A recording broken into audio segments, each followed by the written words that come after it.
Let me ask you something. Have you ever sat in a room full of people and felt completely alone? Have you ever had 1,000 thoughts inside your head? Brilliant thoughts, big ideas, things that could change the world. But the moment someone looked at you, you went silent? Not because you were stupid, not because you didn't care, but because somewhere deep down, you believed that your voice didn't matter. This is the story of a boy like that. A boy who had everything inside him and nothing on the outside, until one person showed up, and everything changed. His name was Zain, and he was 19 years old. From the outside, he looked like just another quiet kid. He sat in the back of every classroom. He ate lunch alone, not because no one liked him, but because he was afraid of saying the wrong thing. Afraid of being judged. Afraid that the moment he opened his mouth, the world would realize he was not as smart as he appeared in his own head. At home, his notebooks were full of ideas, full of plans, full of dreams that he'd never spoken out loud to anyone. He had a mind that worked like a machine, always thinking, always analyzing, always seeing patterns others missed.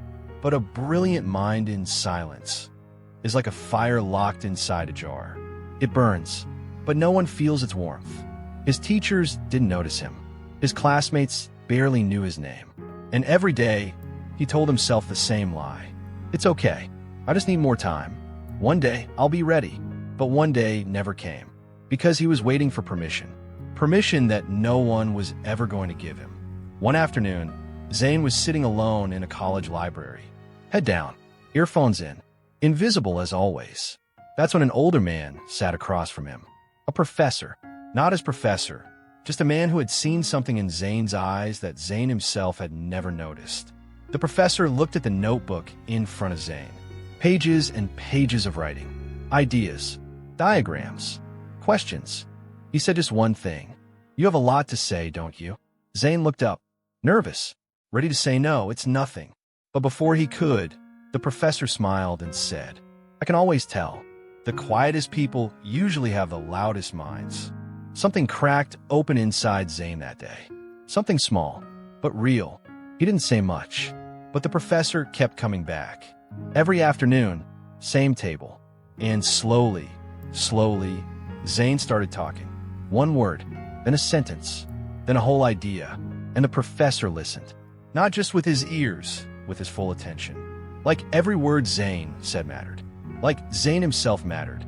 Do you know what happens to a person when they feel truly heard for the first time in their life? They come alive. One day, the professor asked Zain a question that changed everything. He said, what is the one thing you've always wanted to do, but never did because you were afraid? Zain was quiet for a long time. Then he said, almost in a whisper, I want to speak. I want to stand in front of people and say what I think. But I can't. I'm not that kind of person. The professor leaned forward and said something Zain would never forget. Zain, there is no that kind of person. There is only the person you choose to become, one moment at a time.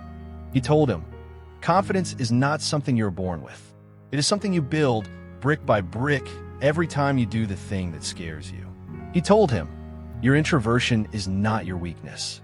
It is your superpower. Introverts listen deeper. They think longer. They feel more. The world needs their voice, desperately.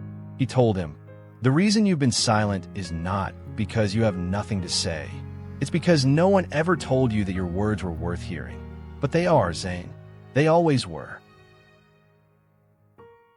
The day of the event, Zain stood backstage, hands shaking, heart pounding. Every part of him wanted to run. Then he remembered what the professor said. Courage is not the absence of fear. It is doing the thing, while the fear is still there. He walked onto that stage. The lights were bright. The room was full. And for 3 seconds, he stood there in silence. Then he opened his mouth. He spoke about loneliness, about having a loud mind and a quiet body, about the years he spent hiding, about how the world makes introverts feel broken, when really they are just different. He spoke for 7 minutes straight, and when he finished, the room was silent for a moment. Then someone started clapping, then another person, then everyone, standing, clapping. Some people had tears in their eyes. Because Zain had said the thing that hundreds of people in that room had felt their whole lives, but never had the words for. Maybe you were Zain. Maybe right now, you have a mind full of things, ideas, feelings, dreams that you've never shown the world. Maybe you're afraid. Maybe you've been told, directly or indirectly, that your voice is not important. I want you to hear this clearly. You were not born quiet because you had nothing to say. You went quiet because the world didn't know how to listen. But the right people, they will hear you. You don't have to become a different person.